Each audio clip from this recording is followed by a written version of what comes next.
काय वाटतं?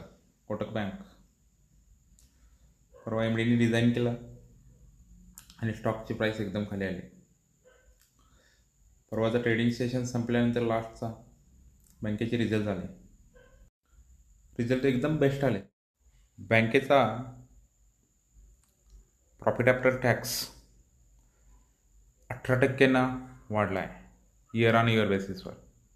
बँकेचा NII नेट इंटरेस्ट इन्कम की ज्यावर बँकांचे स्टॉक प्राइसेस डिपेंड असतात, खूप सेन्सिटिव्ह असतात, तो 13% वाढले कोटक बँकेचा.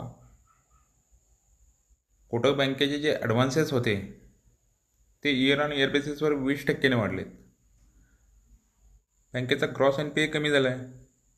1.78% पासून खाली येऊन तो 1.39% आला आहे. नेट NPA कमी झाला आहे. 0.37% पासून तो 0.34% खाली आला आहे. खूप चांगली गोष्ट आहे. एकदम इंडस्ट्रीतला बेस्ट रिझल्ट आहे. बघूया आता काय होतं आहे. उद्या कदाचित गॅप अप होईल, पण लेवल तीच लास्ट ट्रेडिंग सेशन चाललो. जर उद्या गॅपअप झाला आणि जर गॅपअप सस्टेन झाला तर कदाचित हा बॉटम होईल.